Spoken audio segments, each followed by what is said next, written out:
welcome to Harbor Center in Buffalo, New York, home to the 2015 IPC Ice Sledge Hockey World Championships and the 8 top-ranked teams in the world. We are moments away as you see the logo in center ice as the preliminary match in Pool A between a couple of teams that have met before, most notably at the Vancouver 2010 Paralympics when Japan beat Canada in the semifinals of those Paralympic Games. You're right, this is the rematch as Japan and Canada will face again. I'm Brent Pope and I'll enjoy covering today's match for you alongside my expert commentator and now retired gold medal Paralympian Taylor Lipset, formerly of the Team USA Ice Sledge Hockey team. Taylor, Canada come into this tournament ranked as #1 in the world as we look at the Pool A standings so far. And the one win so far, Norway in day one. And this the second match as we look at the officials. But Canada are the defending world champions. And they will be heavily favored over the Japanese side here today. A new coaching staff for Canada since Sochi.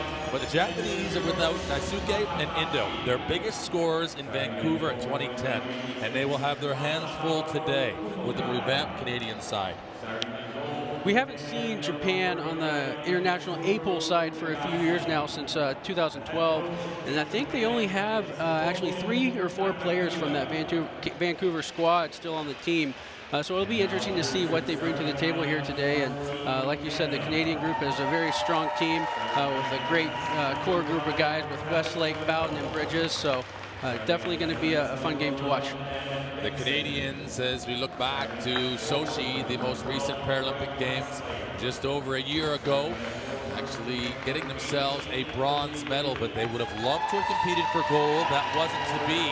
But here they are, the defending world champions, as we look at some of the brass looking on inside a Harbor Center in a fantastic facility here in Buffalo, New York. We're actually connected right to the First Niagara Center, home of the NHL's Buffalo Sabres, as we look at the starters for Canada. Rempel and Dixon, the 2 defensemen there.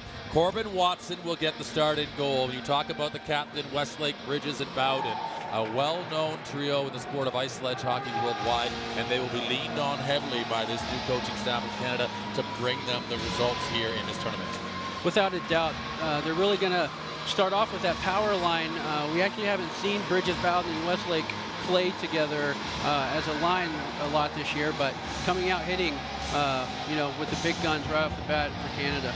And Nagase will get the start in goal, and we say a little bit of a new look as you look at there, Sudo, the captain, and Takahashi a forward looking out, and Kumagai up front. So interesting alignment here. As you say, haven't seen a lot from the Japanese as they weren't in Sochi for the Paralympics, but they are capable of beating the big guns. As we mentioned, they defeated Canada on home soil in Vancouver as the 2 captains have come across and shaking hands and exchanging gifts there, as Westlake was really the face of the games in many ways, kind of touted as the best forward in the world potentially going into Sochi, and maybe a little bit of point to prove, but it actually is in goal as we look. It is going to be Corbin Watson who does get the start, and they were a little coy, the Canadians. They didn't really let us know until late as to who was going to start at goal, and maybe a little bit of gamesmanship there. Yeah, they always like to keep a little something up their sleeve, don't like to put out there what their plan is, but definitely Corbin Watson in goal, and we've seen Nagase in goal for the Japanese, who was their starting goaltender back in 2010. We're moments away. There's the man in charge behind the Japanese bench as we are looking there at Nagakita, and it's Kogen Nagakita looking on, who is the brain trust as we are set to start, and we are underway. As the Japanese in white and Canada in red. Canada going from left to right on your screen as they are immediately on the puck. This is Westlake in and out like a fiddler's elbow and almost rips one in on goal. Quick are the Canadians to start as we are just seconds in. Here's a chance up front. Westlake come in easy. Oh my goodness. And he had a time to have a coffee in front, and Westlake hammers it high for Canada in the goal to start the scoring. Wasn't a lot of help from the Japanese defenseman there for Nagase. And like you said, Bowden gathers the puck behind the net and slides it right out to Westlake at the dot. Roofs it top shelf, no chance. And this is really elementary stuff for Canada as Bowden out to Westlake. And that's the sort of stuff that they do in the sleep, and they practice that, and it's execution to perfection for Canada. They are on the board 20 seconds in on game day 1 in Canada in their first match. And they are showing you why they're heavily favored to not only compete well in this particular match against the Japanese, but obviously as defending champions, they're ranked #1 coming into the tournament. Brad Bowden, one of the toughest players in the world to knock off the puck. He does a great job of absorbing checks and using the boards to, kind of battle through those checks like we saw there on that assist. And then Westlake finishing it off with a nice shot.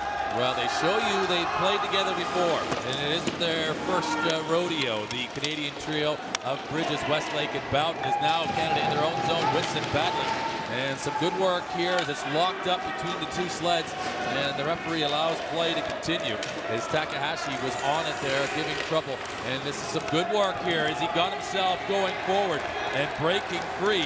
This is Delaney. Delaney still going all the way the length of the ice, still carrying it, protecting that puck. He offloads it, but he certainly was bringing all of the Japanese defenders with him. Whitson will take a shot from a distance. He uses the end board, and that's a great play. That's a design play to bank it off the end board and to allow the Canadians to get to it first. And as you say, cause that congestion around the goals, which can be very disorienting, difficult to defend. Yeah, when you put a puck on the net, especially off the end boards, you never know what kind of bounce it's going to take. It can hit a couple of sleds. You just never know. So you can see Delaney cross the blue line. He drops it back to McGregor. Once he gathers the puck here, you see him shoot it off the end boards. Whitson here, and then looking for a rebound to Dorian in front of the goal. Just didn't get quite the bounce they were looking for. So to recap the goal, 20 seconds inside this first period. And it's going to be Westlake, number 12, who scores for Canada. The assist to Brad Bowden on the play.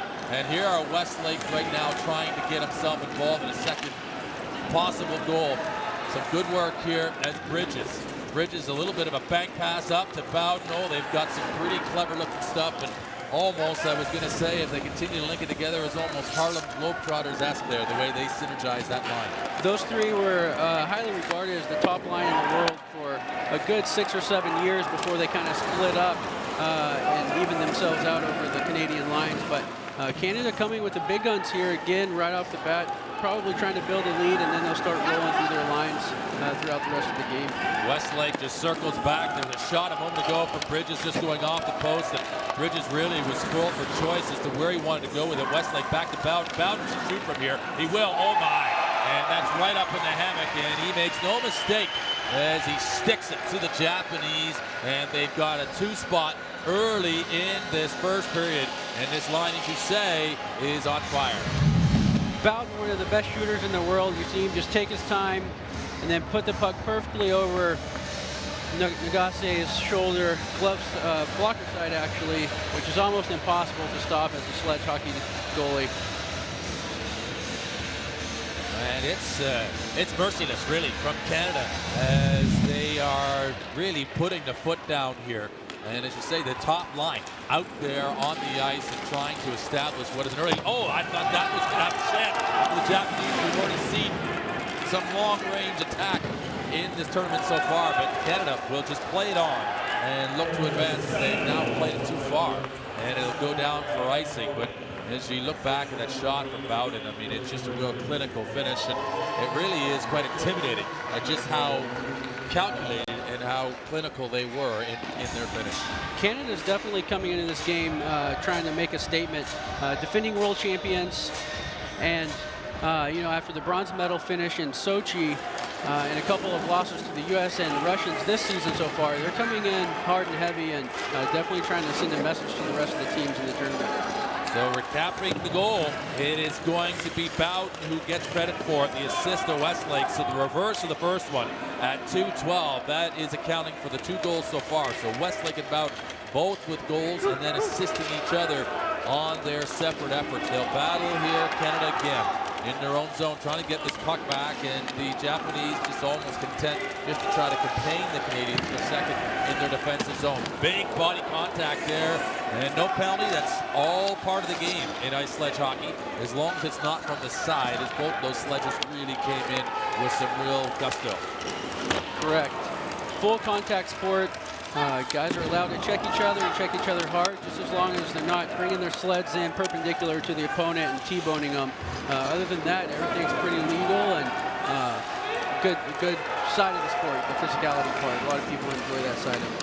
Arsenault up, and they'll move it on. Nice quick passing play. The Canadians will get out of their own zone. He's broken up at the far blue line, and they'll just have to regroup. Japanese, as the Canadians now make a line change, will go back and try and collect possession of the puck and get themselves sorted. They really are, well, right on their heels out of the gates, the way the Canadians have come at them. But they'll work and try to get it out. It's Dorian who will come up with a puck now for Canada out in front. He's got a man there, but it's just broken up. Here is Dorian in front. There's a save. There's a finish, and you thought it was going in, but it goes wide. Dorian, one of the more veteran players on the Canadian team. He's been on the national team since 2004, so a couple of Paralympics, or 3 Paralympics under his belt, and World Championships, of course. So a great player to put between the newer guys and Delaney and McGregor on that line. It looked certain that he was going to open up his goal-scoring account at these World Championships, but it goes wide. McGregor, some good work here, some interchange. He's trying to find his man again. Delaney, who had carried the puck out here to Dorian. This is surely for Canada, and a save, and it's an outstanding one to keep the score as it is, as he gets right in the lane there and takes it away from some good work by the Japanese defender.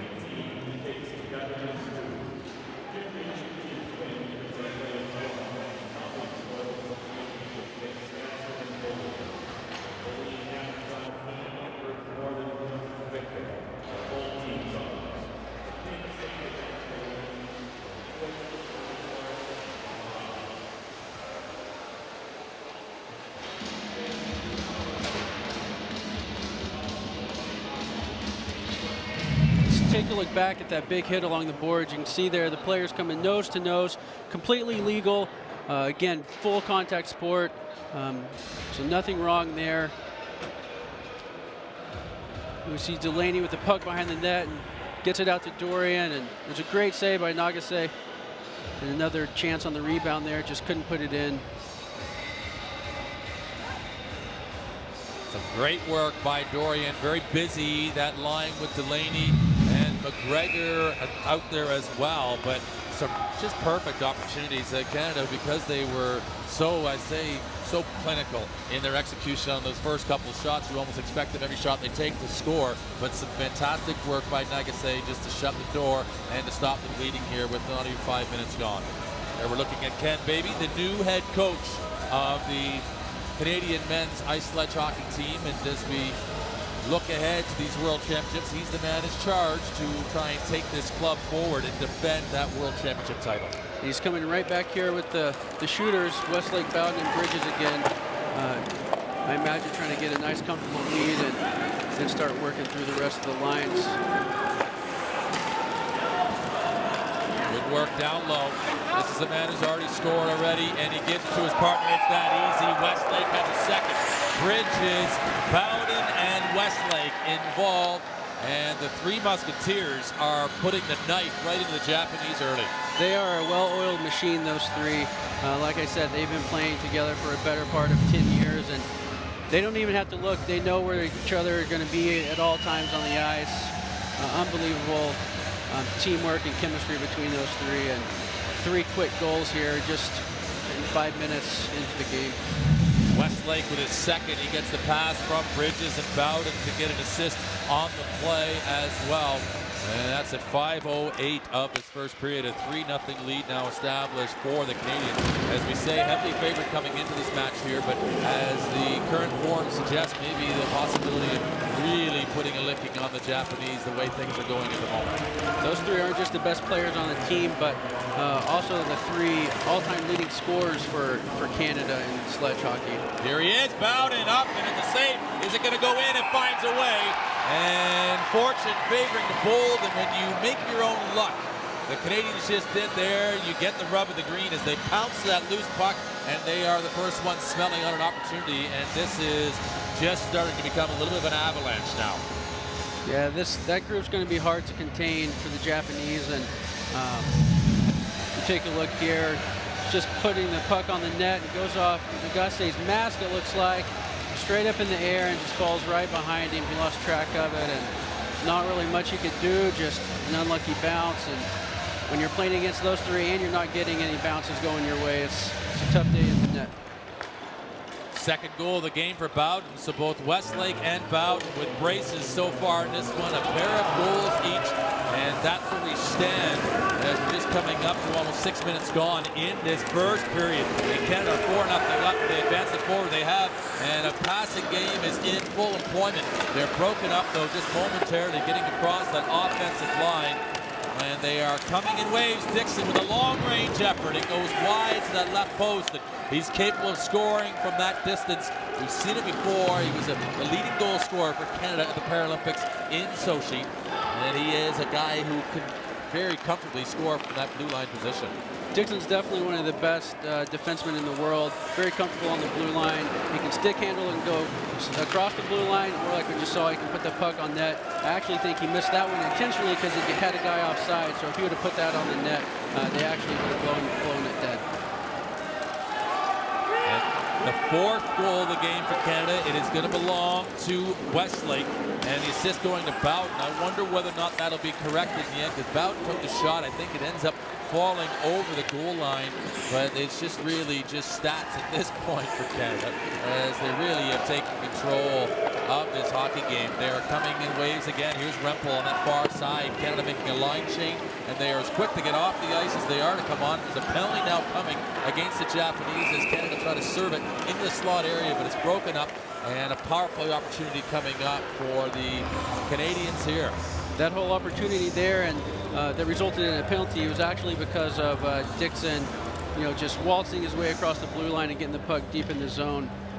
Kojin has got his hands full here, trying to defend the Canadian offensive attack so far in the game, and now a power play to add insult to injury.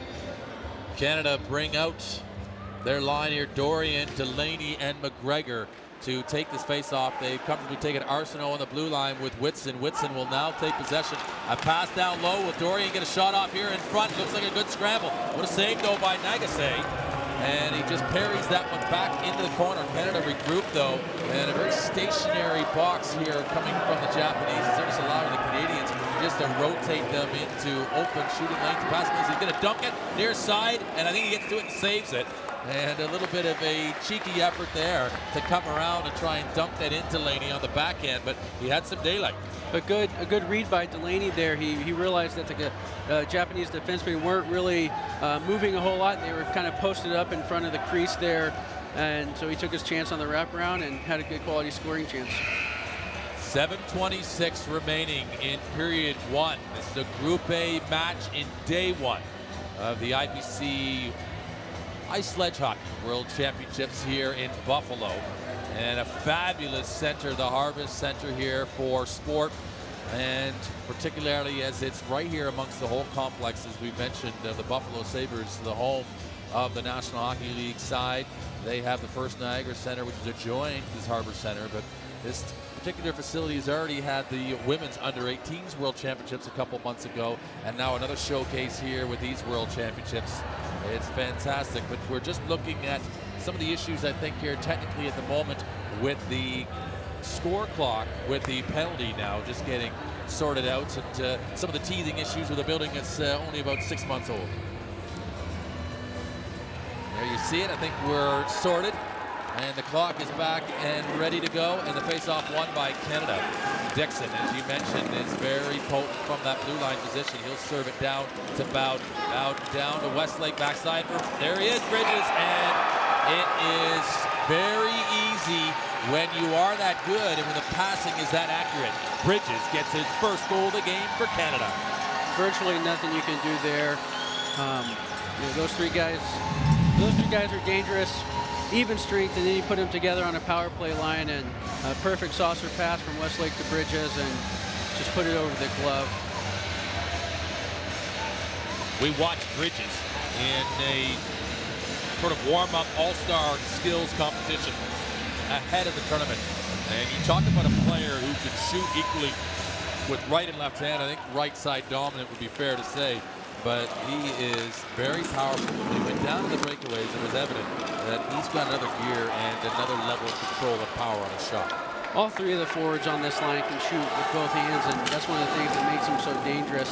And Bridges specifically actually has one of the hardest shots in the world to go with it. Definitely tough to defend against. Got a delayed call coming up here against Japan. Canadians still working. Rempel just holding on possession, so he's got the opportunity. The goaltender out. Corbin Watson's gone to the bench in favor of next attacker. The Canadians with 6 players on the ice and moving it, just trying to take this opportunity to keep possession and gain some valuable seconds. But they're going to lose it there, and it's going to be touched by the Japanese. And a penalty now coming to Japan. I think we have a T-boning penalty coming from the Canadian defensive zone as the Japanese were trying to get some sustained pressure on the Canadian defense, and Takahashi just a little too aggressive, came in with the foot of his sled right into the side of Dixon right there, and that's what we call a T-bone, and not allowed to do that in the sport of sled hockey. So the official penalty title is teeing, in case you think Taylor's talking about the famous American steak. But the T-bone is obviously the players' vernacular for that particular penalty, as coming into the side and that particular dangerous action inside the skates. Great work from Canada, and they'll score right back as Sorley has got it, and he will deposit it in the back, and a 6th goal for Canada. And right now, I'm just not sure how this is going to slow down for the Japanese. Is it just something else the way the Canadians have started this match? We're going to see Sorley here just kind of post up in front of the net. Delaney's doing a lot of the work and just finds him right in front. Sorley, one of the newer players for Canada, and that might actually be his first international goal. I'm not sure, but I do believe this is his first season. First World Championships and a goal in his first game. An opportunity on the power play, and Coach Baby putting them out there and giving opportunities to some new players. We look at Locke here, also taking this face-off and a new look. He's talking about Sorley getting credit for that power play goal. And we are having difficulty just keeping up with the stats of the goals so far. So Bridges with 1, 2 for Westlake, 2 for both. And also now this is Sorley who gets credit for a power play goal here as Canada again continue to attack. And they will upend the Japanese defender as he whacked it through, and I'm not sure if Nagase just gets down in time, but this has been frenetic and fast. Hope you're enjoying the action here. Canada are 6-0 up.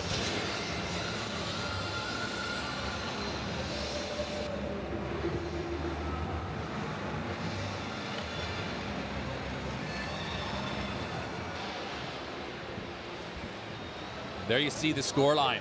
Power play goals, even strength goals, pretty well goals from, well, their top 3 scorers of all time, the Canadians. They have all got themselves on the score sheet. And then here the latest one from Sorley. The Canadians announcing their presence with authority at Harbor Center in Buffalo for these World Championships. And you look at some of the American officials also here in attendance watching this game right now. It is an opportunity for, like you say, the Canadians to come in and really make a statement. Without a doubt. Greg Westlake leading Canada here today. He's the captain, and I'm sure he had a message before the game to not take the Japanese team lightly. Like we talked about earlier, they did that back in 2010 and ended up losing out on a chance to play for a gold medal. So Westlake definitely had his team ready to go here today, and 6 goals, not even 10 minutes in. I think he's definitely done his job here today as captain. Outstanding start. It's blocked on this face-off. Sorley as well out there. And this Canadian lineup continues to attack as Rempel will take control of this face-off win. Rempel is actually usually a forward, so it's interesting to see him back on defense. Not exactly sure. I'll have to take a look to see who they switched him with, but doing a good job back there on the point for Canada. And that's just an offside there. So just to clarify, the official name for this sport with the International Paralympic Committee is ice sledge hockey. And Taylor, from the American background, referring to it as sled hockey. And it's just one of those things, different nationalities and different sports have different terminologies for the game. It's how you knew it as a player, sled hockey. But obviously the official name for it, ice sledge hockey. But it's been sensational action so far in this tournament. I'll get it down before the end of the week here, guys, I promise. Yeah, in the U.S. we do call it sled hockey. So past 10, 12 years of my career, that's what I've kind of known it as, and we'll get on track here. Bridges on the break, and there's no problem indeed, as we are fortunate to have the insight of a two-time world champion and two-time Paralympic gold medalist, Taylor Lipset, here giving us our coverage on this one as Japan and Canada. Well, Japan in tough. Canada having all the fun right now as they try to bank it across the crease and look for a favorable bounce and to bank that one in. Some good work by Dixon. Dixon still controlling. He gets it down low. Bound can score from there. He's got room. Westlake, and down low he scores. Westlake has got himself a hat trick. Natural hat trick in the first period. Definitely the start that Canada wanted, the start that Westlake wanted. And they're just hitting on all cylinders right now, getting offense from every line thus far. You can just see them working it around, taking advantage of their opportunities and just putting the puck in the net. That line is just so hard to defend against. They have so much chemistry between each other. They've been playing together for a long time, and you see that's why those three are the top three scorers in ice sledge hockey history in Canada. Some great work there, and you see the daylight, the only spot that Westlake could score and feel confident doing so, considering his angle, was down low when he just found that room, and it was a really easy take. And kind of a difficult thing is just the Canadians are finding it so easy to score. Look at that. That was something else. And you see that on its own. My goodness. As that was right off the bar and down, and the Canadians are wicked. Tyler McGregor has just hammered home an 8th goal for Canada. One of the newer snipers for Team Canada, Tyler McGregor. You see him shoot right from the dot, just right over the shoulder, top shelf on blocker side.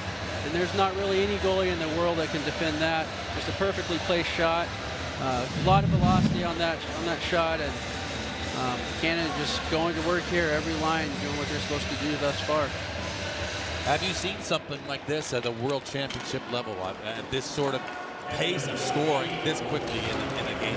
Not this many goals in this short of time. I've seen a lot of games that were a little lopsided at the end of the game, but for the first period to be 8-0 already, and for Canada to still be keeping those three top guys together, they're definitely trying to send a message to the rest of the world that they're here to play and to win. And now we have another goal for Mark Dorian off of a rebound that Delaney put on goal, and they just keep coming.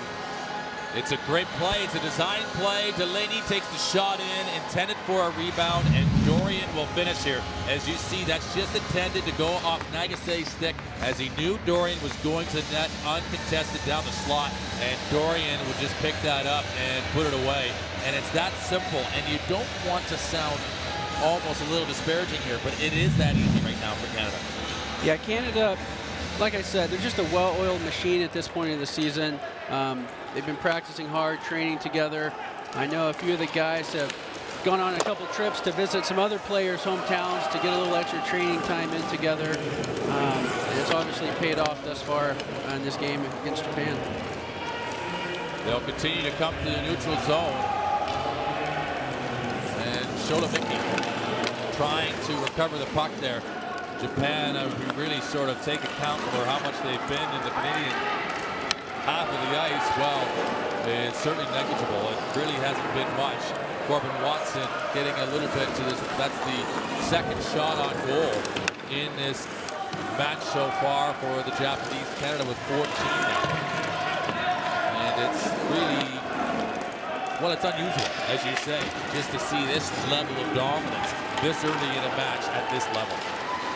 Some good work, though, from Japan. They're not quitting, and they're continuing to buzz around the Canadian goal and trying to create some confusion and trying to get something if they could and get a goal on the board here to finish this first period would probably be as good as they could hope for. The Japanese are a very prideful and respectful culture, and you're definitely not going to see them give up. No matter what the scoreboard says, they're going to keep playing hard and keep trying to get better every shift and every period, especially with all these new players that they have on the team. You know, all of them, the majority of the team playing in their first World Championships together. So hopefully they can get a little something going here and give us a shot of, you know, what they're really capable of. Bridges just finding a way, slipping and sliding. He should fire. Oh, what a save. And that might be the save of the period, as Nagase says exactly that. Not this time, Mr. Bridges. As we've got a delayed offside, it goes right in on goal. And I think some technical issues with the clock. The clock actually has just slipped right off the screen. We know the score. For those who've been watching, it's 9-0 for Canada. And I guess that's probably just the most important stat here. And by no means is this game dead and buried.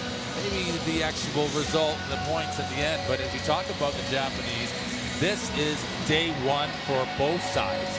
And it's an opportunity to get yourself into this tournament. And they've all been practicing, preparing themselves for this. And as much as it's not what you want it to be at the moment, the scoreline, it is really a great opportunity to get yourself prepared and to continue to go through the stages and improve as this match goes on. It's a long week here in Buffalo, so the Japanese can just get back to their game plan and focus on the things that, you know, they want to handle here. They can still take some good away from this game no matter what the final score is. Working down low, they'll go from low to high. Rempel. And it's out to Dorian. Dorian trying to find McGregor, potentially backside. Some good defensive work in front. It's out here to Rempel. Rempel will shoot. Can't get it elevated, and that allows the Japanese defenders just to obstruct it and to prevent it from getting in on Nagase. Up and over, and that is a favorable bounce. And Dixon, I think it's played off the head, and I'm assuming credit will go to the Canadian in front, but that elevation is very difficult to defend, particularly in this sport where the goaltender, the goalkeeper generally are at that height and they only have their hands to be able to elevate and to try and stop the puck. But it goes off the head in front, and Delaney will get credit for that one. Canada, one of the best teams in the world at using their defensemen on the points there, and that's actually how they won the gold medal in 2013 at the last World Championships, a 1-0 win over the USA. The goal came off of a shot similar to that. Just got a lucky bounce in front of the net and it went in, and that's all they needed. You're never going to hear a coach complain about a shot on goal. It's always a good play.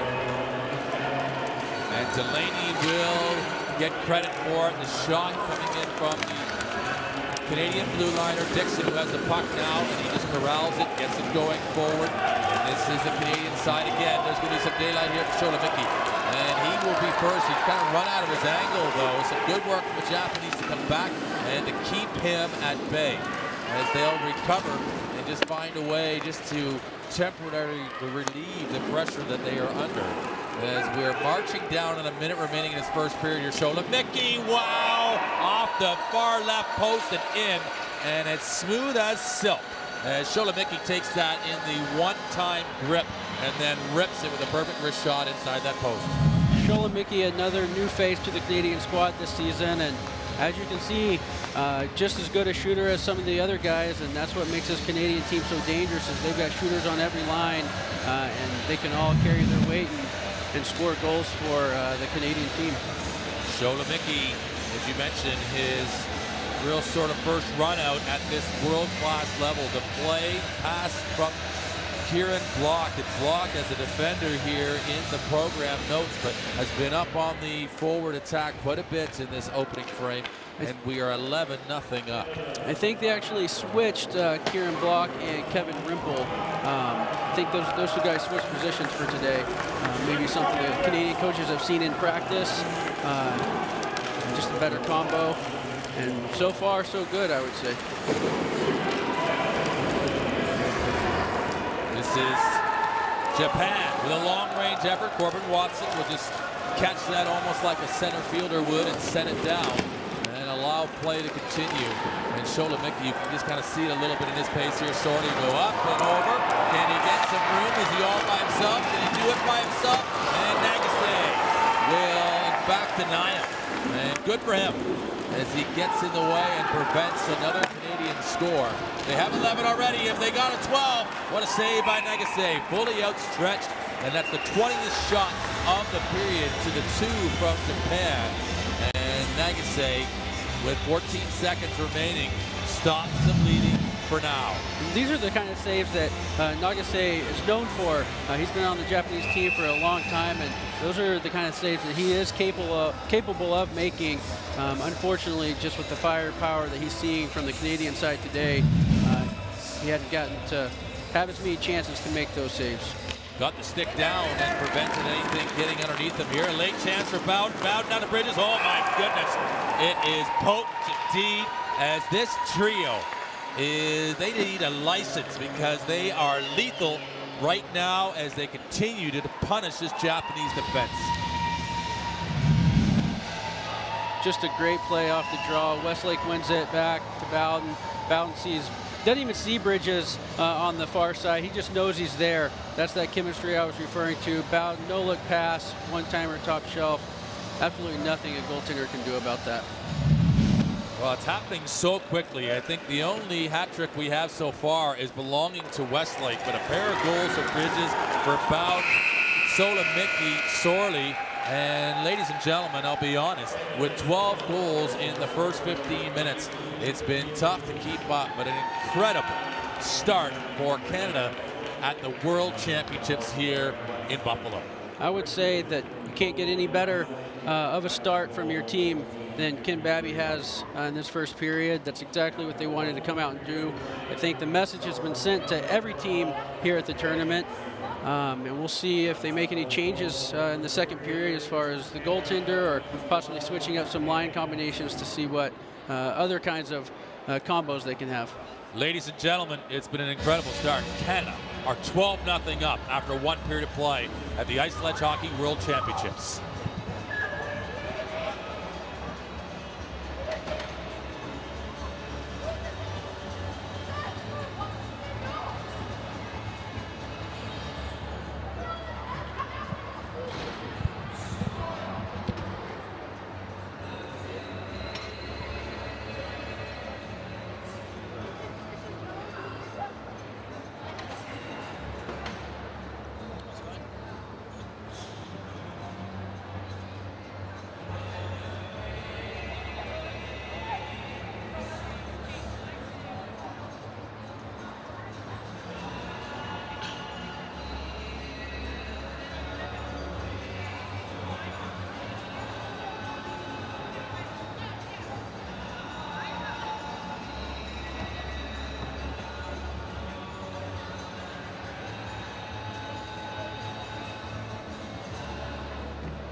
We thought it might be a David and Goliath matchup before it started, but I'm not sure anybody expected this. Canada, right out of the gates in day one, and with 21 shots on goal, scoring 12 times. And 14 scoring opportunities. There you see the face-offs. And 2 for 2 on the power play. And Canada certainly coming out and showing the world what they intend to do here as we watch some of the action between Westlake and Bowden. Yeah, definitely the Westlake Bowden show in the first period there. Just making, passes back and forth to each other with ease, shots on goal, picking corners. Pretty much nothing they can't really do as a line. They've been playing together for a really long time and showing the world what they got. And also getting a little bit of luck as well, and that's what they say about luck. It's when preparation meets opportunities. Canada had a ton of opportunities. They were prepared, and they made it look very easy. And it's a little bit of that question now when we look at it here, Taylor, as to whether that was an incredible display from Canada, which, let's be honest, it was, or whether or not if we look at maybe the format of qualification for these World Championships and to the Paralympics, whether there's any differences in how the teams that are selected for those processes may affect the sort of performance or the form of those teams coming in. Correct. So the 7th and 8th seeded teams at the World Championships here are actually based off of the 2013 World Championships, which were, two or more years removed from now. So not necessarily the top 8 teams currently in the world. At the end of Sochi, we had South Korea and Sweden as the bottom 2 seeds, but they got relegated to the B pool. Germany and Japan got moved up to the A pool because of their performance at the B pool World Championships, and that's who we have here today. Fukushima is now in goal in a little respite for Nagase, who I really don't think you can fault for much in that first period. He simply was in a situation that was indefensible, as the Canadians were not only relentless, but they were potent, they were clinical, and they were very accurate and in control entirely with that performance in the first 15 minutes. But Fukushima will now take the goaltending duties for this second period, and the countdown is on, and it's almost like a countdown to sort of pending doom, because the Canadians, I don't think, are going to let up. Surprisingly, Ken Babby did not make any changes to the lineup here. We still see Bowden, Westlake, and Bridges as the starting line, and Corbin and Watson in net. So I think they're pedal to the metal here, and they're not going to let up, I don't think.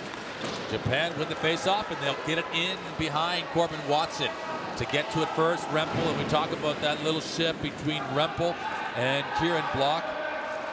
Block actually up on forward, and Rempel has moved back to defense. So a little bit of a switch, but it really had nothing overly to do with the scoreline. It was that dominating line who start again. This is Bridges, who's on 2 goals. He'd like a third to get himself a hat trick. Is he on it right now? Coming down the right wing. Holy man, he was up and over, but he had the goaltender beaten if he was on net. They'll hold it here now. A shot, waiting patiently. Dixon. This is Westlake, who's got 4 goals already. And this is these 3 players again who rotate like it's, well, like what they were born to do. As Westlake, and my apologies, Westlake just with 3 now, so they corrected that goal initially had given to him. Bowden getting credit for it, as they'll battle in the trenches, and they'll get themselves an opportunity, but just a little bit of slowing down that Canadian offense for a moment for Japan, and good to see they're able to keep this line off the scoreboard in their opening shift. Yeah, one thing that I think Ken Babby and the Canadian staff is also going to be happy about, aside from the offense they've already put on the board, is the play of some of the younger players. We've seen Delaney and McGregor and even Sorley, really have an impact on this game, and that's promising for the Canadians, later on in the week and as we get near the medal rounds, to see these younger players having an impact on the game. Great shot there. McGregor ends up going wide as he went from right to left, and really it's the Canadians' inaccuracy that is the only reason why the score hasn't been increased. as they've had a couple good looks at it, but have missed the net. And something Coach Sauer was saying about the American team ahead of this tournament too, just how important it is for these athletes to focus on getting the shots on goal. You never know what can happen when you put the puck on the net. We saw it in the first game of the day between Czech Republic and Norway. A Czech player shot from his own blue line and it bounced right in front of the Norwegian goal and went in. So Delaney with a chance in front. He goes to the backhand. Dorian's there, and he'll just chip it across the line. And it's easy leftovers, tidied up by Dorian. And Canada start the scoring again in the second. That was actually a mistake from the Japanese defense there. You see as they followed Delaney in, both defenders skate past the net. Neither defender stops in front of the net to give the goalie any help. Both of them are past the net, leaving Dorian wide open for a rebound. Goalie has no chance. As a defender, your job is to stop in front of the net and be that extra layer of defense between the opposition and your goalie. So in the mindset of the Japanese here at the moment, you talk about their respectful and very dignified approach to sport, but also as a culture. And they will use this platform to develop and improve throughout the course of the match. But what's going on in the mind of that man right now behind the Japanese bench? I would say that he's just focused on getting better every shift and every period. First period obviously was pretty bad in the Japanese books. So they're just going to look on improving, maybe correcting some of those little mistakes like I just mentioned, not supporting the goaltender. So just focusing on some small things that they could, get better at doing during this game and then throughout the rest of the week. There you look at the Japanese coach, Nakakita, and you're right. I think he has to keep it in perspective at this point. It's not necessarily about being frustrated about the possibility of losing points in the game. It's about making sure that you make progress over the course of the week as they build. But Sholamiki has one goal. He's laid it off this time. Block will take it back, and he will turn and fire Sholamiki, and that's the 360 wrap up high, and it's waved off though by the referee. And I think it was because Sorley actually was in the blue paint interfering with Fukushima.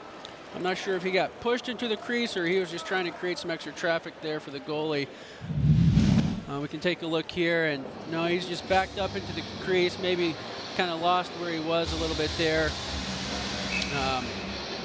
Looked like he was trying to find a stick that he had dropped, but definitely goalie interference there and a good no-goal call. And no goal.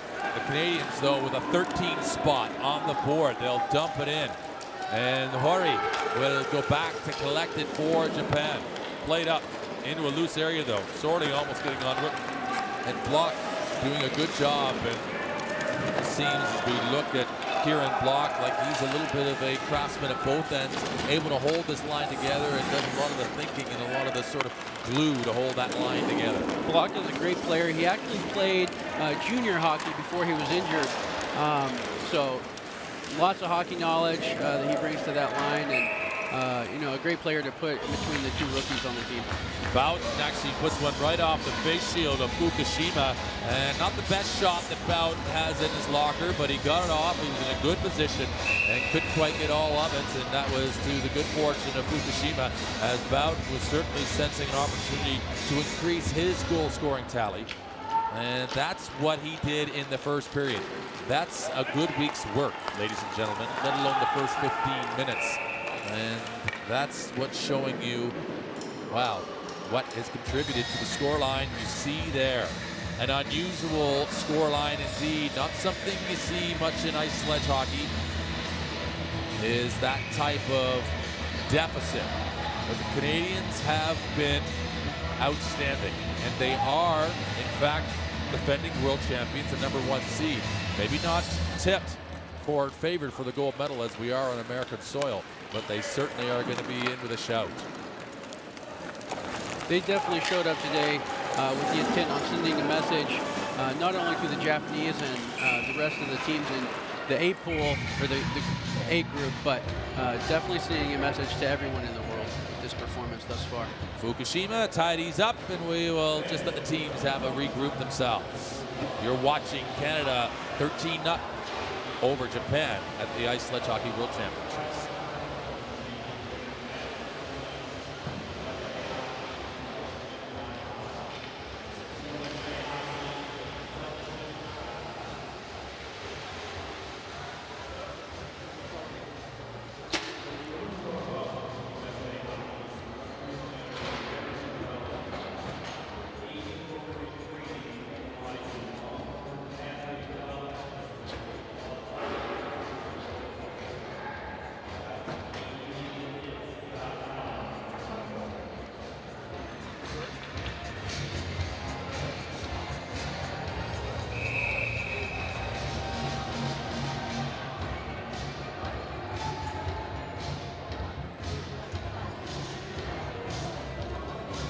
And we're just over 4 minutes gone in this second period, getting ourselves set for face-off here again.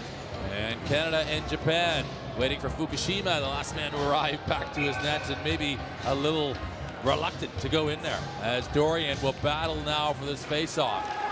They'll take it forward. It's tied up for a second. Dorian has found a way to get it to Delaney. Delaney just powering his way out and around, trying to get atop the circle. He'll shoot from there. Maybe actually Dorian getting in the way there of that particular effort, and now he's just pulled back, trying to create a little bit of space for his teammates to get into. McGregor out front to Delaney, slicing towards the goal and trying to touch it on that short side. Fukushima doing well in there since being put in the second period, just letting up the one goal so far. And the work here to the outside, Dorian, an offload. McGregor, nice shot right to left as he tries to slide it on by, and Fukushima again electing to get to the puck and does a good job to cover it up and to settle down the play. This line doing a good job of cycling down low here, using each other on give and goes, and really working the puck deep in the zone as opposed to just going straight for a shot on net. Again, the young line for Canada doing really well, and I'm sure Ken Babby is really happy with their performance so far. And it's one of those questions, I guess, at the scoreline as it is now.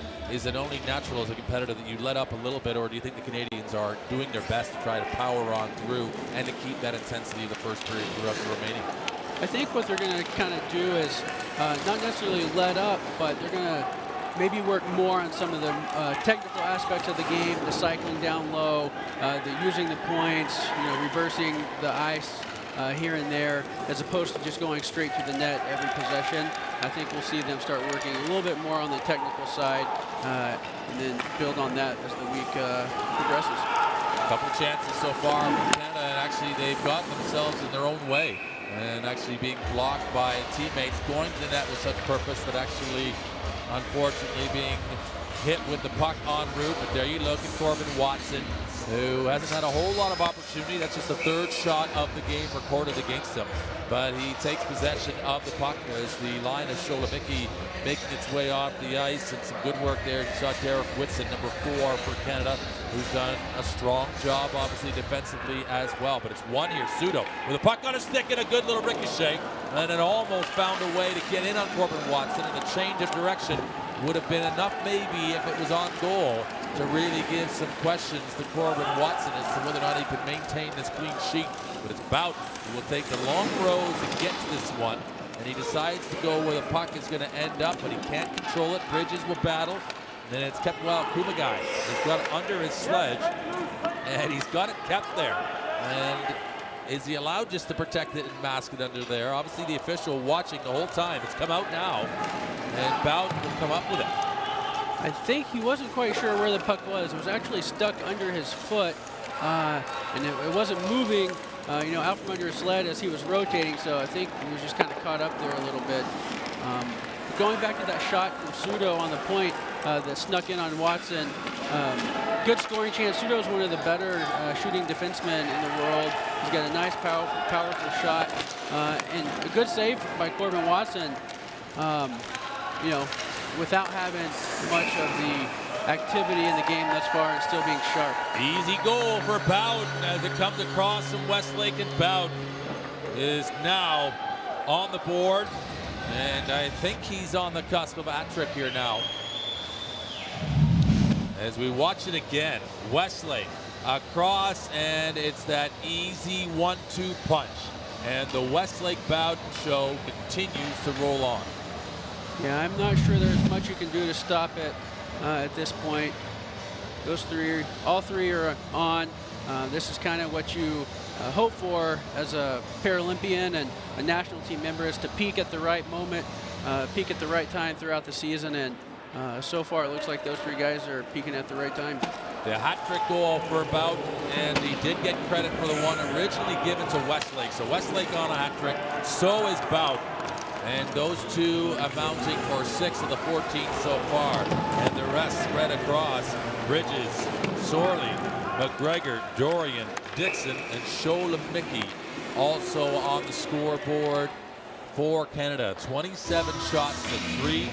and converting, as you see, on over half their opportunities. Their scoring percentage is prolific. We have another team penalty here against Japan. You see these start to creep up when a team's having a hard time keeping up with the opposition. They're just trying to do whatever they can to stay, keep pace. And unfortunately, it's just a little bit too much for the Japanese today. And you can see here, Shiba comes in and perpendicular hit on Rimple. Again, that's a teeing penalty, and he'll go to the box for 2 minutes, and Canada will work on their power play a little bit more.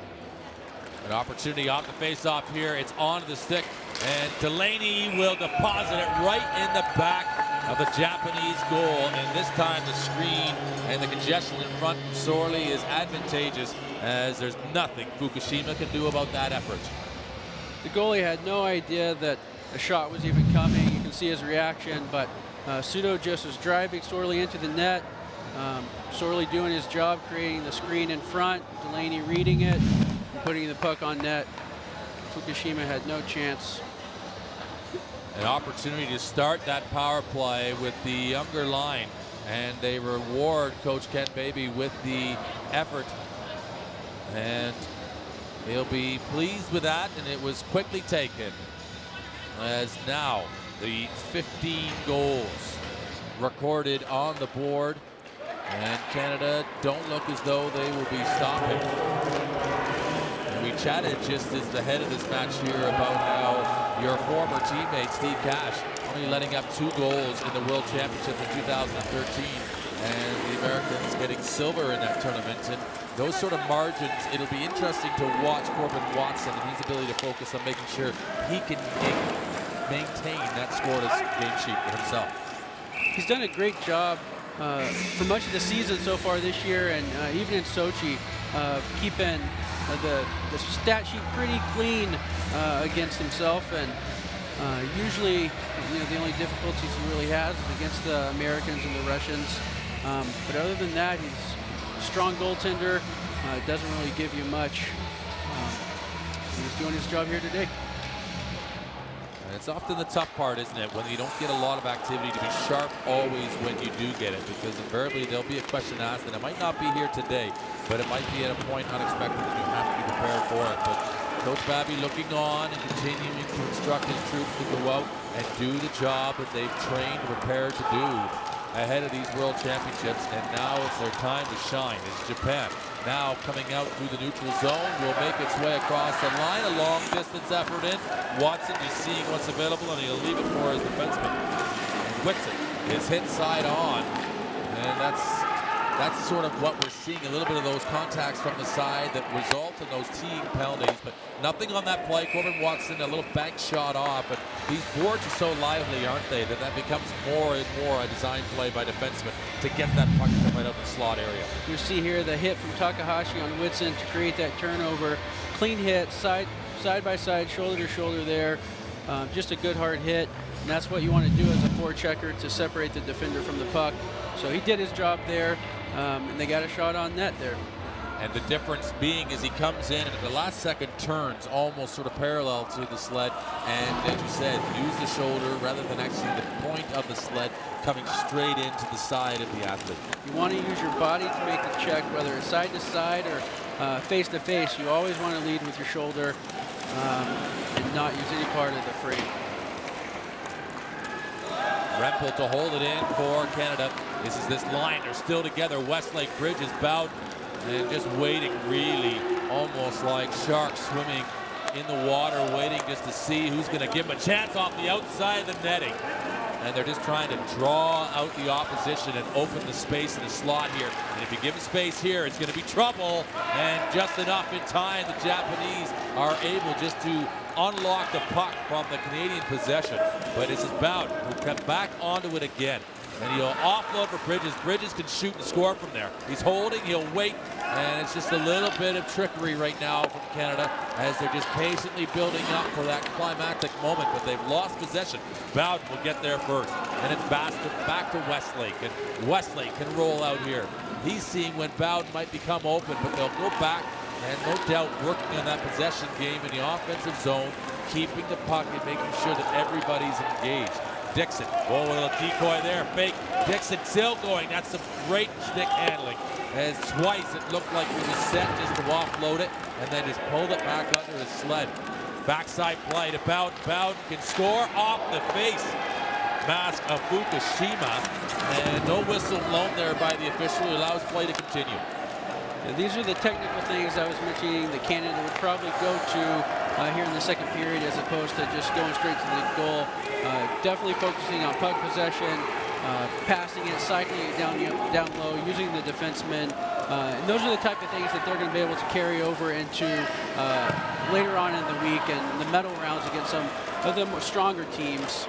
And use those skills to compete against Russia, America, Norway. What a save by Fukushima. And not to be underestimated what Fukushima has done coming in. It was 12 on the board. It's only 3 this period. McGregor makes the play out front here to Delaney. And Fukushima makes a great save. I mean, really, Delaney's got an opportunity the way that the ice was being tilted in that first period to tally that one up and put it on the board, and Fukushima denies him. Yeah, Canada definitely isn't taking as many shots as they did in the first period, but he's made a couple of really good saves. He's had a couple saves going off the mask. We take a look here. Here's Bowden right on the outside of the crease. Just gets his head on the puck, knocks it to the corner. He's made a couple other good saves going post to post, so a good showing so far for Fukushima in spite of the score. The Canadians have been able to draw a penalty though, and off to the penalty box is Maruo, and he is going to be in there for 2 minutes, and you would expect less the way the Canadians' potency on the power play has gone thus far, as they'll come out with Delaney, who is on his ice, and Dorian up front. We're looking at their blue lines, some different combinations. Arsenault with an opportunity. We've also got McGregor on the ice. So Coach Babby changing things up a little bit and giving everybody an opportunity to shine with the extra man advantage. I think that's real important for Coach Babby to do, especially with some of these guys playing in their first ever World Championships.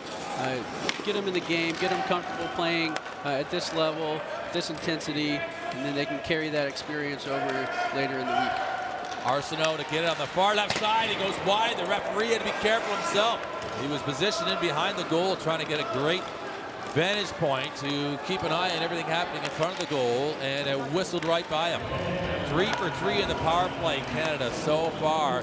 They've got 1:25 remaining in this opportunity. It's up, and that elevated puck is definitely a tactical choice, as it's very difficult to defend. But Canada on the outside at the moment haven't really been able to get the puck inside those 4 defending players for the Japanese in front of Fukushima. As Dorian, some room now. Whitson over, he'll look, Delaney looking to shoot himself, a little bit of an offload here. McGregor going to left hand, he's blocked by the defending Japanese. And some good work here, it just goes back out really to the outer perimeter of his power play structure. And Canada are still finding it difficult to get to the inside and to get that preferred look on goal. They're really working an umbrella type setup with one guy high on the blue line and then 2 guys above the circles, and just trying to work it around and get the Japanese out of position until they see a clear shooting lane. Again, just working on some of the technicalities. They're making changes on the fly here, getting their second power play unit out. And Dixon with a shot on goal here. Dixon from the outside. Delaney will see, and they're right, making those great line changes. And we're going to mention that in the course of action when you're 5-on-5. It's almost a real sort of art in itself to make sure line changing is done when you have possession. But down low, Rempel receives the pass. Rempel, Fukushima, another save. It's offloaded. Coming just on the ice here now. Show to Mickey. Inside, outside. A chance there, a save. And once again, his Japanese defense has really responded in this second period and has come out with more purpose and certainly a whole lot better execution. The Japanese coach Kojin obviously sent a message to his players in between intermission, and with the goalie change here, we can see Fukushima making a lot of really good saves, you know, shots close up, right on top of him, and he's cut the angles off, gotten his goalie mask on a couple pucks, the blocker save, a couple glove saves. He's played really well here in the second period. His lateral movement from post to post is definitely noticeable, and his speed in order to get across, because the Canadians do well passing the puck across the goal mouth. But here they are again. Dixon with a chance. A chance goes off the post, rattling it again, and Fukushima very good and tidy in and around that crease area, and particularly coming off the post, whether it be the long side or short side. And this is one of the things that Japan can take away from this game going forward. Fukushima might be earning himself a start tomorrow, just from his performance here in the second period. Sholomiki is giving him a chance to look good with the glove now, and Fukushima throws up the leather and puts one in his pocket and hands it back to the linesman. We'll have another face-off inside the zone, so they've done a great job. They've killed off that power play, the first one they've killed here in the game. And so it was 3 for 3, now it's 3 for 4, and small measures of victory and improvement all the time. The Japanese again, Fukushima with a blocker. We'll see it in the corner. We're inside of 2 minutes remaining in the second period. Dixon across the blue line, kept in well. Long effort from Rempel, and blocked. Would go back and get this one. He almost skates past it, and Japan find a way to get out of the zone and to give their netminder a little bit of a break. As they'll work here, block coming in. Shioa gets it into the Canadian defensive zone. A well-earned break for Fukushima here as his team tries to put some pressure on Canada in the offensive zone. Great skating here from Canada. Again, trying relentlessly on the forecheck to create possession. There's a big collision there, and it's completely legal as they almost kind of hit head on, really. And talk a little bit about the sleds themselves. They're actually seen as an extension of the athlete here, but this is the collision we're talking about here. So that's the reason why the front of the sled is not to be used as a weapon, really, against the side of the athlete when you come side on. But those head-on collisions like that are completely allowed. Completely legal, yeah, just like you explained it. You can't use the sled as a battering ram, but as long as you come in, keep your hands down, your elbows down, and lead with the shoulder, it's usually a pretty clean hit, and it's definitely allowed. Canada again with possession. This line of Westlake, Bowden, and Bridges, haven't seen a whole lot of them in the last couple power play opportunities, but they're looking to link up here now. And Bridges just sort of circling around in that high slot area over there, waiting for the service just to step in on it. Japan with Kumagai have been able to push back the Canadians, and Bridges is back in the defensive area. He'll just offload on the backhand, and Westlake will just try to wrap it and turn. He hasn't been able to. A shot in. And a little bit of a broken play, and it's often one of those that's a little bit undesigned and surprising that can be the goal that can be conceded. But the seconds will count down here in the second period. Watson will keep a very close eye on what's going on in the corner of Canada. And that is the way the end of the second period will arrive upon us. And 12-0 after the first period, only 3-0 here after the second 15 minutes. And that's a tremendous improvement for Japan, who really looked like a fish out of water in that first period, and now all of a sudden have come to the party here. They'll definitely take away a lot of positives from that period. They're much better in their defensive zone. They had a couple times where forwards did a good job forechecking the Canadian defensemen, getting them hemmed in a little bit in their own end there. And again, Fukushima coming in and performing very well, made a couple of huge saves, and only 3 goals he let up in that period. So much improvement, like you said. Shinobi Fukushima comes in and almost shuts the door on Canada, who looked like a team possessed in the first period. But after 2 periods of play at the Ice Sledge Hockey World Championships in Buffalo, Canada are 15 goals up.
monitor.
And you're looking at the calm before the storm, or as the storm come and gone, as Canada, 15 goals now, the advantage to nothing still for Japan after 2 periods of play. 37 shots for Canada, and the 17 scoring chances, and scoring 15 of those. And now they've actually, as you look at the Japanese performance in that second period, they were able to kill off the penalty, but this man coming in, Fukushima, was a real breath of fresh air for the Japanese defense. I would definitely say Fukushima was the headline in the second period there. He came in to relieve Nagase and did a great job holding Canada to the 3 goals that we'll take a look at here. The 3 goals they had, still good quality scoring chances. He didn't have a lot of help from his defenseman there, but overall, Fukushima with a great job in net during that second period. And they certainly needed it here. You see the good work from Canada right off, and Delaney comfortably takes that score. But Fukushima coming in, and only 3 goals conceded in that second 15-minute period. And the Canadians right now riding high and feeling good about their performance, but it'll be interesting to see as we get ourselves prepared for this remaining third period of action, whether or not that race out of the gates for Canada and then potentially just walking across the finish line is the type of momentum they want to build up. Because of course they're going to want to finish this game as strong as they possibly can, because it's obviously the last performance until your next match. And you need to have that energy and momentum going well, because the Canadians, no doubt, even though they played more puck possession, and yes, maybe they didn't shoot puck as much in that second period, they still were trying to score. And the Japanese had responded and they had improved. So for the Canadians, it is a little bit of an energy thing as to how much better they could be again, or come back and bounce back potentially in this third period. They'll definitely try to keep the momentum on their side, and scoring goals doesn't necessarily mean momentum. They can carry the momentum just by keeping the puck, possessing the puck in the zone, doing the things they were doing in the second period by cycling, using the defensemen, working the power play. All of those are good things that they can focus on and still keep that momentum without necessarily putting a lot more points on the board. Fair comment indeed as you look at Fukushima inside the goal, and there you see the game clock counting down as we're getting ourselves ready for this third period. Brent Pope alongside Taylor Lipset here enjoying the action at Harbor Center in Buffalo, New York. And there you're looking at the coach and the Japanese bench, and they will no doubt have set out real quantifiable goals, but as you say, it's the little things and all of those tactics improving, and they certainly came together in that second 15 minutes. What does the final 15 minutes have in store?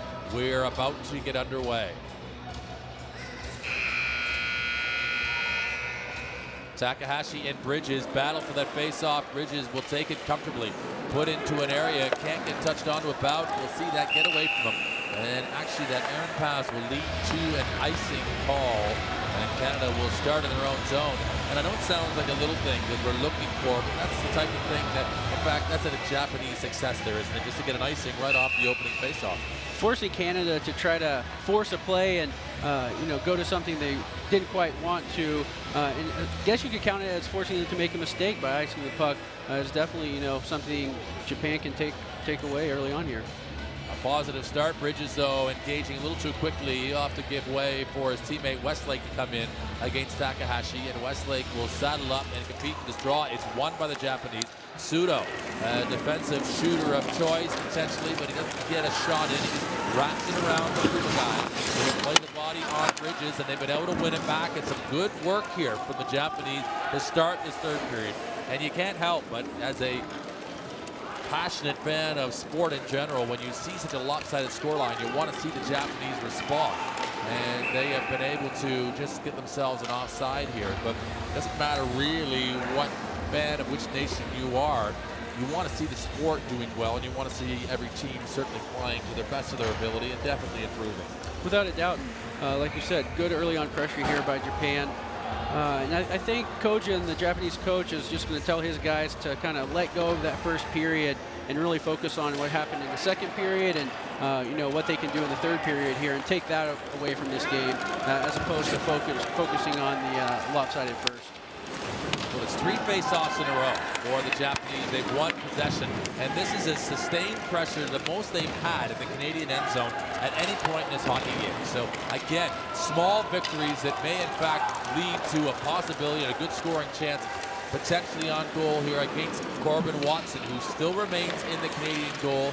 He has that scoreless sheet at the moment, and they have not given way to put in Dominic Larocque. It will be Watson for the moment to continue in goal for Canada, as the Japanese are now back in their own zone again. The hardest part of his job today is going to be staying sharp here, and like you said, trying to keep that sheet blank. With that sustained pressure that we saw from the Japanese there in the first minute or two, he's definitely going to have to make sure he's paying attention and do his job back there. Good work here by Delaney. He'll offload it, put it to Arsenault. Arsenault with a shot in from a distance. It goes past that right post. Fukushima keeping a close watchful eye on it. No Canadian player to touch or redirect it in. And it is so difficult in ice sledge hockey, as it is in ice hockey as well, to manage those late deflections and tips in front, and particularly well in traffic, for the goaltender to be able to see past all those bodies in front. Canada have done well here. Dorian now has it underneath him, and he just offloads it. It'll just get outside the line, and the Canadians will have to return to get themselves back onside. And the Japanese looking to make a play out of their own zone and looking to make a line change themselves, but they've got a little bit of movement across in front of them. Coming across the line, it's tipped by the Canadians. It'll go in and behind the goal line. Whitson with Sudo, the defender, almost turns it over, Whitson. And this is much better for the Japanese, almost looking reinvigorated and with more purpose about them, certainly in the offensive zone. An offload here. Henry can't get do anything with it, and he'll get away from him. And Sholomiki coming back to support this Canadian defense, and he'll take the puck on his stick, put it wide side. Much better start here for Japan. They've had some sustained pressure. Seems to have picked up their speed a little bit, maybe shifted a gear here in the third period. And like you saw, Sudo pitching in there on the boards from the defensive position, just trying to keep some of that pressure on the Canadian defense. Now Rempel trying to respond the other direction. And he's got some support from his teammate coming in. And that is Kevin Sorley, who is on the score sheet as well today. Sholomiki trying to just outstretch and get himself to that pocket, get it corralled into Canadian possession again.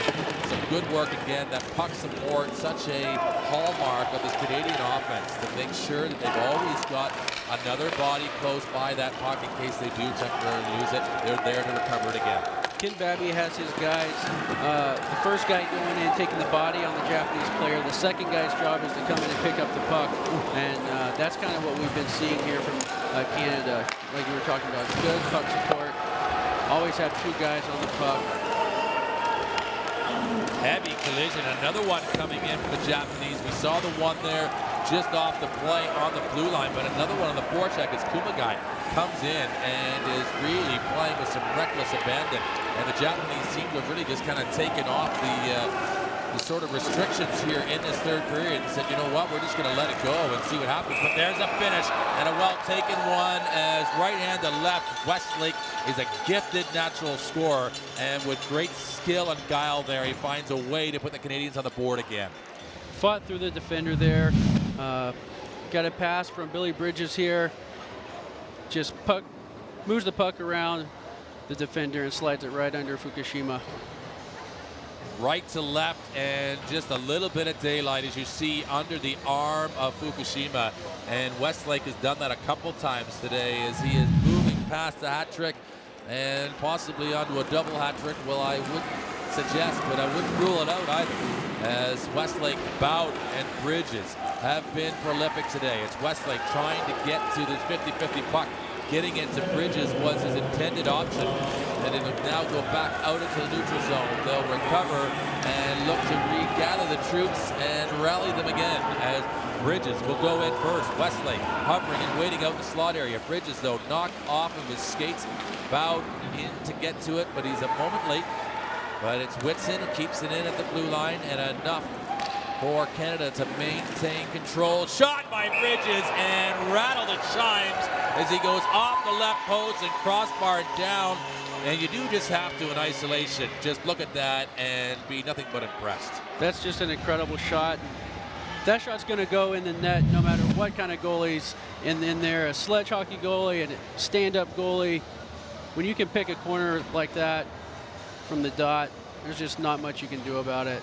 Just a super hard shot, accurate, one of the hardest shots in the world Billy Bridges has there. And when he puts it where he wants it to go, it's usually not good for the goaltender. Devastating release from Billy Bridges, and that line has got a trio of hat tricks. Bout, Bridges, and Westlake have been doing the damage all day on the score sheet, and Bridges shows you exactly how skilled he is and how powerful and how precise he has been today with his shooting. And we saw it on display, as I mentioned, ahead of the tournament, just in that sort of exhibition style all-star competition, skills competition, but equally you're seeing it here now, and you're seeing it right here when it matters on the World Championship stage, as there's a big collision in behind the Canadian goal. Corbin Watson will again keep close eye on the corner here as the Japanese have upped the tempo in this third period, and despite the couple goals coming from Canada in the last minutes or two, they have been better, and they are now trying to see if they can't do something about that goose egg that sits beside the Japanese name on the score sheet. Yeah, Japan has definitely come out and picked up the pace a little bit here. They're playing much more physical. The defense is being more aggressive, keeping the puck in the zone, trying to get pucks to the net here. Just trying to see if they can generate any kind of opportunities here in the offensive zone. All the way down, it goes right on to Fukushima. No icing against Canada, and they just wanted to get it down the ice, make a line change, and to continue, because it's one of those things we talked about, Coach Babby, managing your full bench and making sure they're fresh throughout the course of the week, because whilst this is an enjoyable game right here, right now, the result has already been decided. It is about maintaining energy and good habits as they go through this tournament. Another thing Ken Babby's looking at, again, I mentioned earlier, is the play of his younger players. Those are going to be the players that are going to be crucial in the later rounds of the tournament, in the semifinals and possibly the finals. They're going to have all three lines playing like this against some of the stouter teams that are here. And this is a great display of athleticism and skill so far by the whole team. Rempel just trying to get it in on goal. It's slowed down en route and cleared by the Japanese out into the neutral zone and overlapping Bridges with a long distance effort coming in, and it's a little bit like a torpedo coming off the stick there as he just unleashes the fury. Corbin Watson gets the stick down, and Corbin almost really quite casual there and playing the pockets. Again, just making sure that all little things are done as Sorley tries to get it in on goal, but he just dumps it in and is making a line change. He's indicated from the bench. Coach Babby right up there against the front of the bench area for the Canadians, calling for his troops to come off and keeping discipline with their line changes. We do see a change of the lineup right here for Canada. We've got Tyler McGregor playing with Bowden and Westlake now as opposed to Billy Bridges. And this is actually the lineup that we've been seeing earlier on in the season when we've seen Canada play in some of the other tournaments. So my guess is this might be the line that you're going to see later on in the week against the Norways, the U.S. team, the Russians possibly, as they'll spread that talent of Bowden, Westlake, and Bridges out throughout all of their lines. Strong clearance from the Japanese as they'll see it all the way down, and almost thought it went through the crease area there, nullifying the icing. But Canada continue to mount the pressure, and they have a 17-goal advantage at the World Ice Sledge Hockey Championships. The face-off will be to the left of Fukushima, down inside their zone. And you see a little bit of the line juggling as we talked about. Dorian now out there. And he is getting support from Delaney. And Bridges is now on the left-hand side of this particular trio. Some good work here. McGregor is being substituted and Bridges put in his place. As Dorian will go get the puck in behind, and immediately it's a tactic of just trying to get possession in behind the goal line area. It is Whitson. He's looking for the long effort. Fukushima, though, just snatches it. Like he was snatching flies with the old toothpicks back there and just snatched it right out of the air. Fukushima looking strong. We'll break for a moment.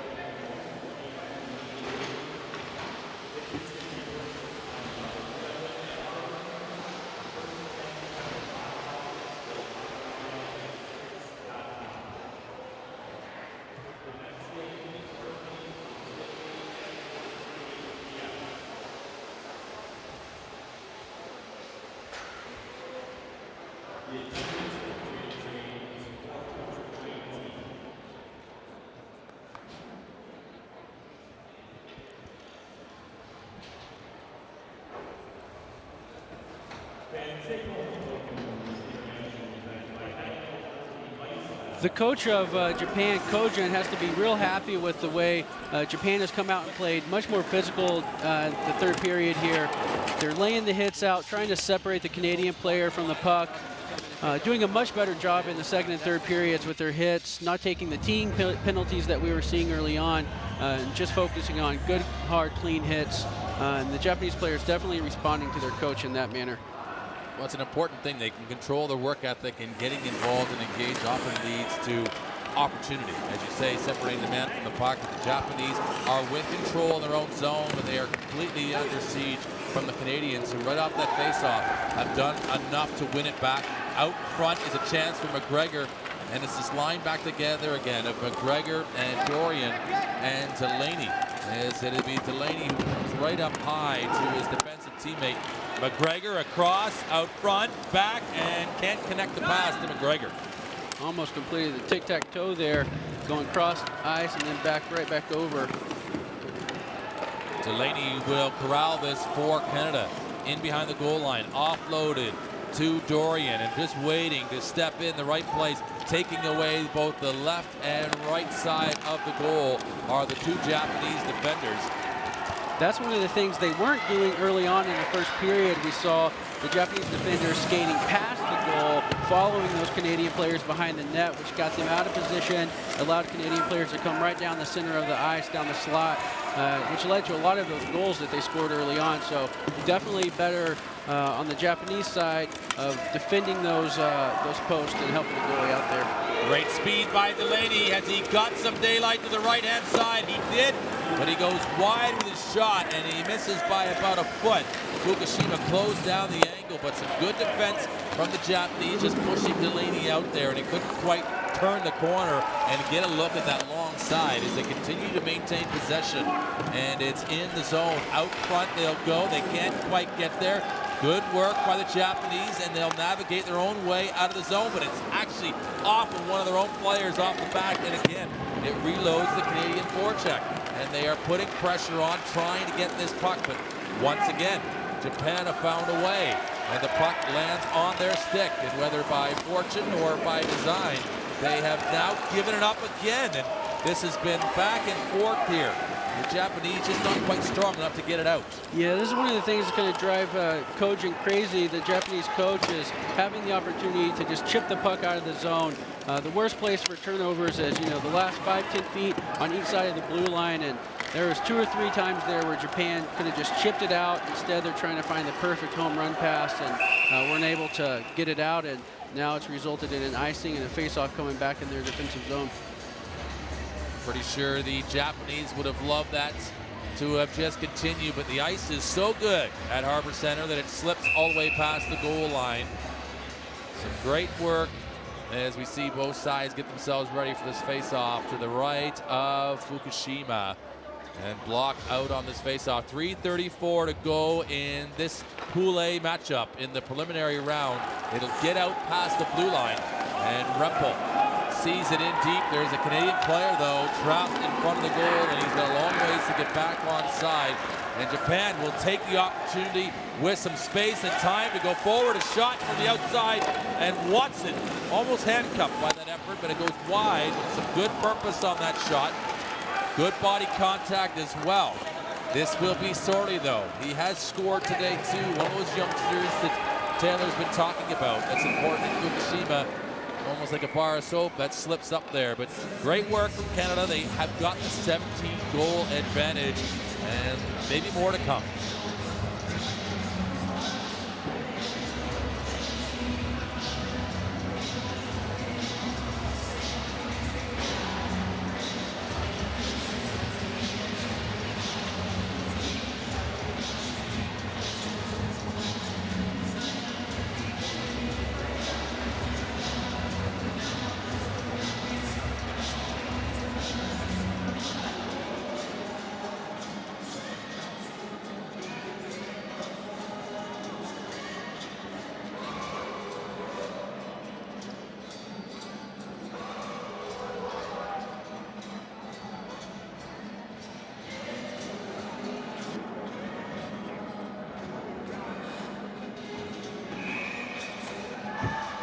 You're looking at the Harbor Center at the 2015 IPC Ice Hockey World Championships for sledge hockey. And there is Greg Westlake with a hat trick today alongside his 2 line mates, Billy Bridges and Brad Bout. They're all out on the ice now, and they are the lethal trio for Canada as a face-off to the left of Fukushima. And if they got another trick up their sleeve for another Canadian goal, well, yet to be seen as we're inside of 3 minutes remaining. It is Bridges trying to go wide side to get it to Bout. And again, these two overlap, and Bridges, he's trying to find Westlake. Westlake, though, is marshaled pretty high up the slot area and kept the distance. An offload for Bridges. And again, they are all over Bout. Bridges almost scoops it up, almost like highlight, and was going to wrap that in the goal. And you see that sometimes the players that are that impressive at getting it flat on their stick and then just sort of scooping it in the goal. He was going for TSN Sports Center tonight on that one. Wasn't able to connect. And one thing you're seeing the Japanese do better here in the third period is not just the physicality of their play, but also the angles that they're taking against the Canadian players. Let's take a look here at the trick play that Billy had up his sleeves. Didn't quite go in, but you can see how he flips it up, tries to throw it lacrosse style on the top shelf. Just one of those things that not a lot of players in the world can do, or most don't even get a chance to try it. But Billy Bridges, I've seen him make that goal before. So Japan came out lucky on that one. It was a lucky one, as he almost looked earmarked with putting another goal, Bridges. And it is a very confident move indeed, and you have to obviously have the capability to back it up too. And Bridges almost was able to finish it and put a real punctuation point on this offensive onslaught from the Canadians as they continue to look for more. Have they got a 18 to put on the board? This line has been substituted, and now Dorian, McGregor, and Delaney, it's their opportunity to see what they can do. As the Japanese do well enough to maintain their shape, but again, it's that clearing final play over the blue line that seems to be one of their Achilles' heels. Yeah, they're doing a good job in the defensive zone of clogging up the middle of the ice and getting the puck, then just making an errant pass, trying to get it over the blue line. And ultimately, again, resulting in another icing. If they just settle down a bit more, just chip it right out of the zone into an area for a forward to skate into it, they might have a little bit more sustained puck possession. Face off to be taken, and Sorley will just tap it back to his defenseman, Rempel.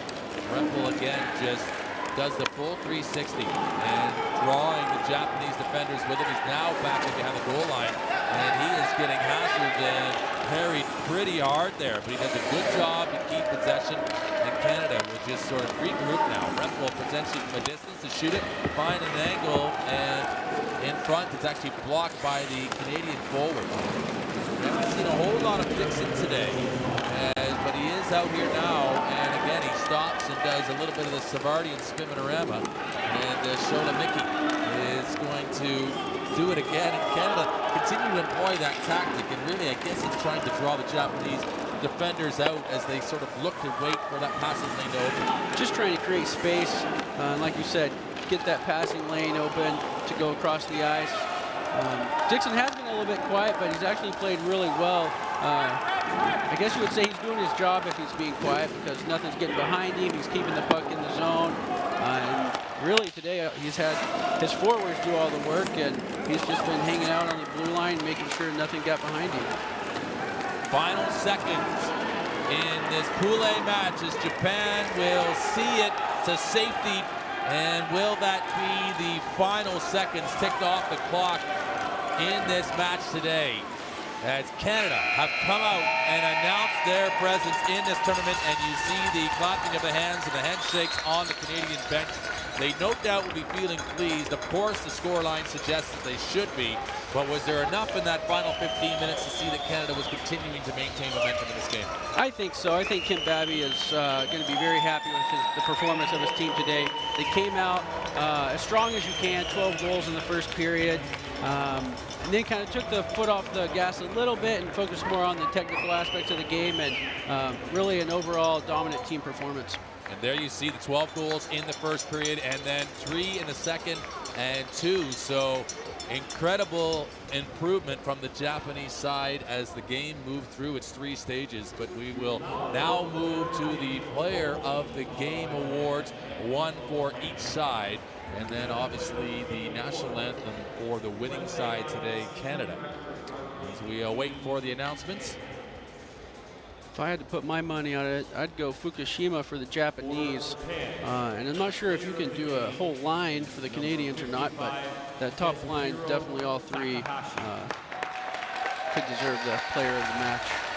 And it's going to go to Takahashi, and I probably would have agreed with you as well that Fukushima really was probably deserving of it, considering just what happened in that first period. But some good physicality from Takahashi. He was in a lot of face-offs and competing for the puck, and continued to be put up against the top players from Canada. And I think probably in many senses, because he played the full 45 minutes and was competing the best he could throughout the entirety of the match, is why he was rewarded today. Yeah, he definitely led their physical attack in the second and third period, and as an alternate captain of the Japanese, that's his job, and did a good job. And we're looking for the player of the game for Canada, and it's going to be number 27, their alternate captain as well, Brad Bowden, and really no surprise there. You had a few to choose from.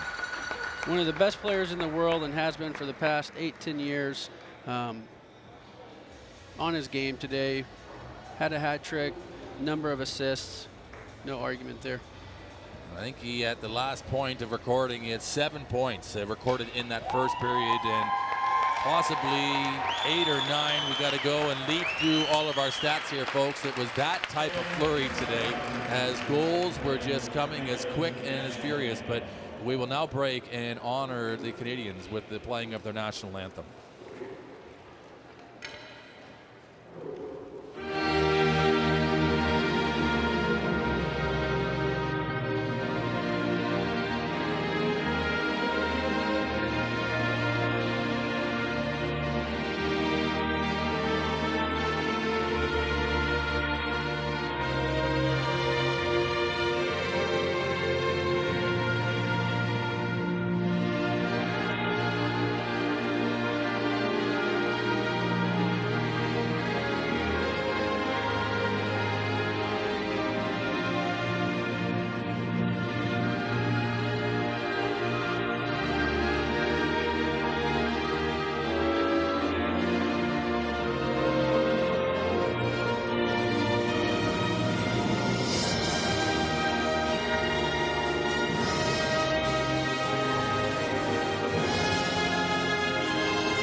We look at Coach Babby making his way off there, and the Canadians and the Japanese who will put the game summary there. Taylor, a real reflection of the game. 17 goals for Canada, 42 shots on net, 6 for Japan, 22 scoring chances. A little bit more even in the faceoffs, 30-21 in favor of Canada, and an impressive 3 for 4 on the power play for Canada.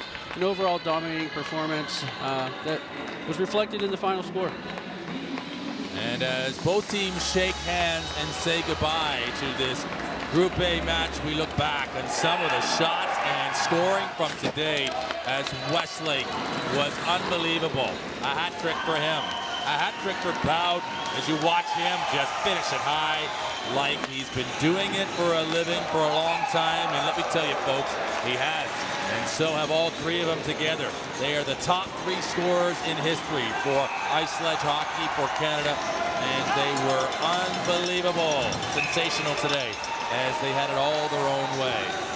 And this is Bridges, who was a bulldog himself, and Westlake, they can score low, they can score high, and you give them a chance and they'll put it right on by. As Canada were prolific in day 1, 17 goals, the final over Japan. Hope you enjoyed it. I'm Brent Pope for Taylor Lipset. You've been watching the 2015 IPC Ice Sledge Hockey World Championships from Buffalo, New York.